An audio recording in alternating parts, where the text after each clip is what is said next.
नमस्कार। आज हम संस्मरण मानवीय करुणा की दिव्य चमक पढ़ेंगे। इसके सारांश के साथ मैं हूं सोहनलाल शर्मा। इस संस्मरण में हिंदी के नामी लेखक सर्वेश्वर दयाल सक्सेना फादर कामिल बुल्के को याद कर रहे हैं। फादर बुल्के या बाबा बुल्के के नाम से मशहूर फादर का लेखक के साथ घनिष्ठ संबंध रहा। फादर बुल्के की जन्मभूमि बेल्जियम का रेम्स चैपल शहर था, लेकिन उन्होंने कर्मभूमि भारत चुनी। उन्हें भारत, रामकथा और यहाँ की बोलियों से अत्यधिक लगाव रहा। इस पाठ में लेखक ने उनके जीवन के विभिन्न पक्षों को उजागर किया है। तो जुड़ते हैं संस्मरण मानवीय करुणा की दिव्य चमक से। उससे पहले यह अनुरोध कि चैनल को सब्सक्राइब ज़रूर कर लें। लेखक लिखते हैं कि फादर बुल्के की मृत्यु जहरबाद यानी गैंग्रीन से हो गई, लेकिन होनी नहीं चाहिए थी, क्योंकि जिनके भीतर दूसरों के लिए करुणा हो उसके प्रति भगवान निर्दयी कैसे हो सकता है। लेखक को उनकी रूप आकृति अब तक याद है। सफ़ेद चोगा, गोरा रंग, सफ़ेद झाई वाली भूरी दाढ़ी, नीली आँखें और अपार स्नेह। उनको देखना करुणा के निर्मल जल में नहाने जैसा था।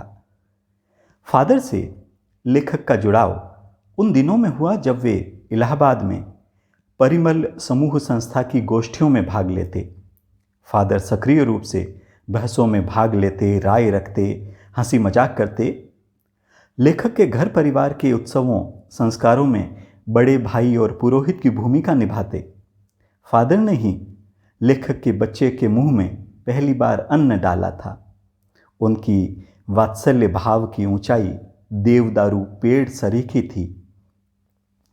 लेखक ने फादर को कभी क्रोध या आवेश में नहीं देखा, प्यार और ममता से सराबोर ही पाया। वे मूलतः बेल्जियम के रहने वाले थे। भरे पूरे परिवार में माता, पिता, 2 भाई, 1 बहन थी। इंजीनियरिंग की पढ़ाई करते करते सन्यास के भाव जग गए और सन्यासी बन गए और फिर भारत आ गए। भारत आकर भी उन्हें अपने घर परिवार की याद आती थी, विशेषकर माँ की, जिनकी चिट्ठियाँ वे अपने मित्र डॉक्टर रघुवंश को दिखाया करते। भारत में बसने के बाद वे 2-3 बार बेल्जियम गए थे।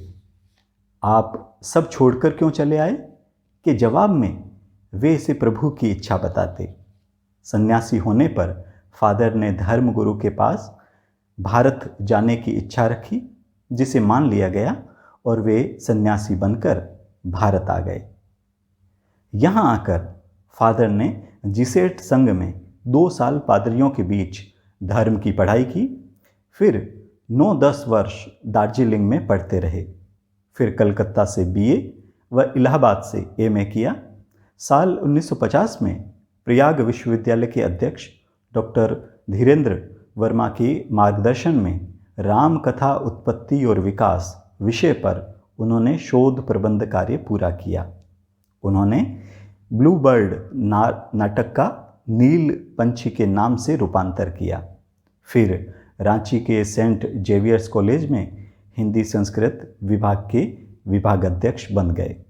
यहीं उन्होंने प्रसिद्ध अंग्रेजी हिंदी कोश तैयार किया और यहीं वे बीमार पड़े और 73 वर्ष की जिंदगी जीकर भारत में 47 वर्ष बिताकर हमसे विदा हो गए।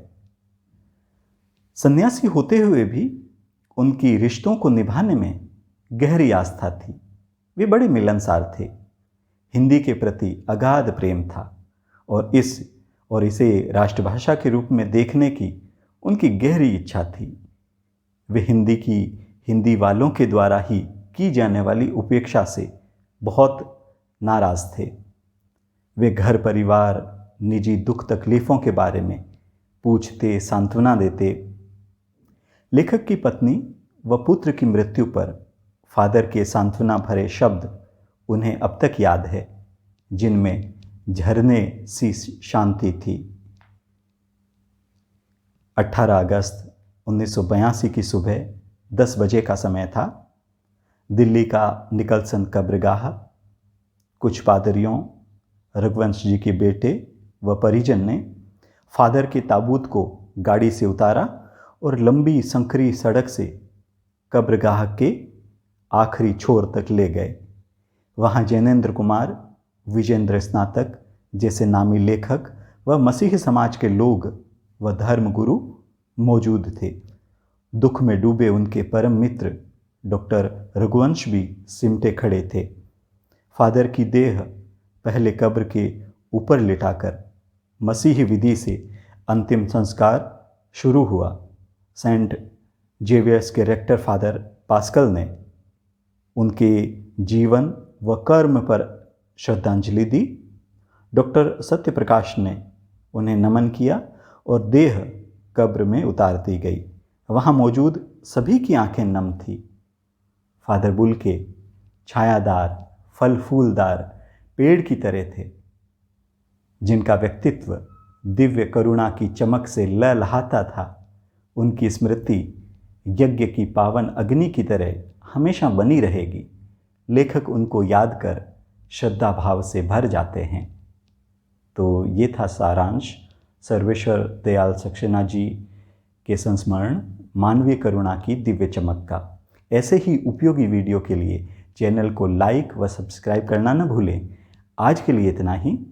नमस्कार।